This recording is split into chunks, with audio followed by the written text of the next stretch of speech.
Hello, and welcome back to the Sam and Nana Show. I'm Sam, I'm Nana. and we come to you today from a lovely Madison, Wisconsin, which is I've always felt like it's a strange place for me to be from. Why is that? I mean, when I was growing up, Wisconsin was always the go-to state to make a joke about on a TV show.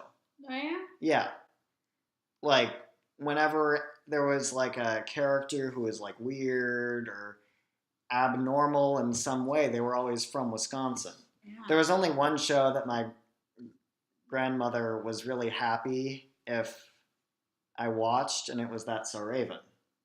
Oh yeah? Yeah, my older sister and I were at your house sitting in the living room and watching TV, and you came in and you were like, okay, time to stop watching TV, let's go do something. And you were like, oh, you're watching Raven? That's fine.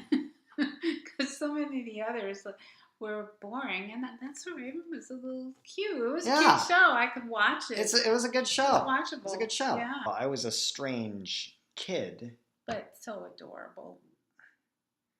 You were. I don't know how you put up with me. I think you deserve some sort of prize because I am not sure I would be able to put up with me. You had some issues.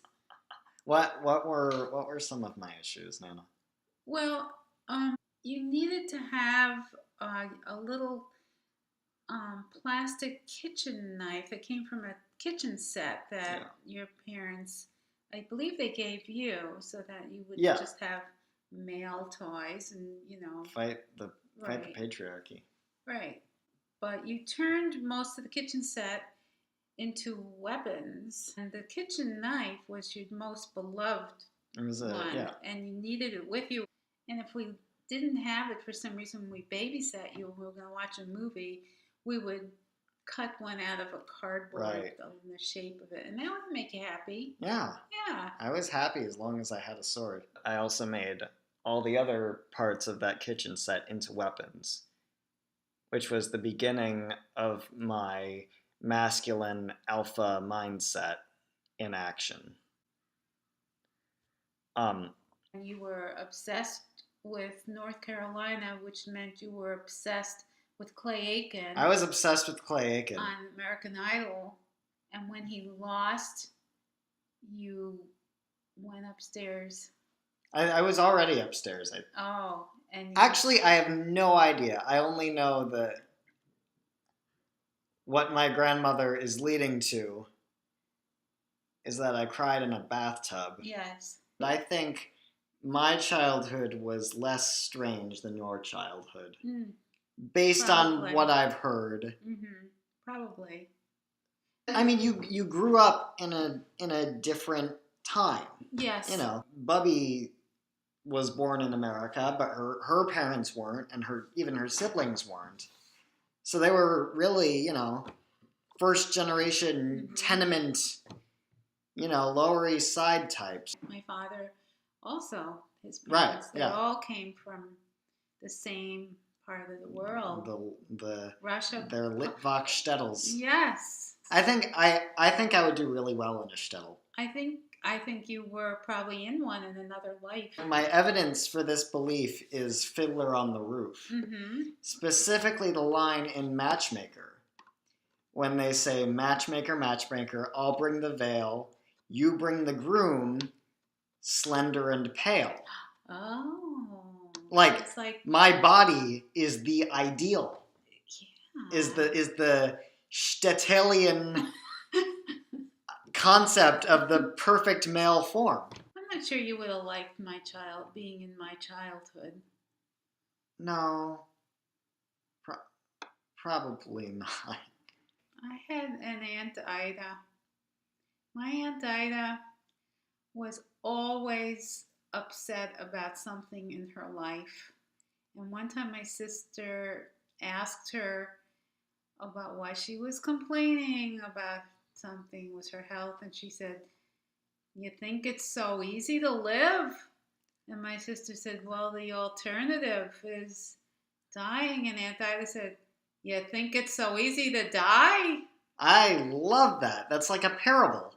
as a child, you know how every family has their words for going to the bathroom, number one, number two.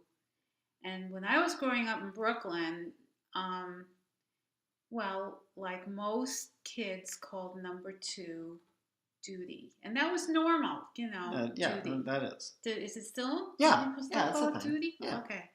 We had a different word that we used that, as far as I know, nobody before or since or then We've used. done extensive research into this. What was your word for poop? Attention. That's weird. It was a little upside down because we called number two attention, and guess what we called number one? What did you call number one?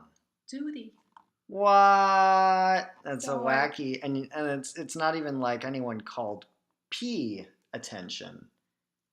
No, So nobody called anything. No attention. It's not a noun. It's not a noun. I have looked it up. And because you were wondering if maybe the Yiddish word Yes was similar to it's attention. Not. It's not. The Yiddish word for poop is poop. Poop. I mean, I go to school and the teacher would say, "Attention, boys and girls." I actually had a first grade teacher who said boys and goyles. But anyway, that is fantastic. She was great, Miss Butler. But yeah, it was jarring. Honestly, I think it was the start of me feeling kind of like an outsider in society. Probably the roots of my anti-establishment politics. So really, it was a good thing. If you had grown up calling poop and pee normal things, do you think you would be like, yeah, Wall Street is good? Probably not. This has been yet another great episode of the Sam and Nana Show. I'm Sam. I'm Nana. Thanks for watching.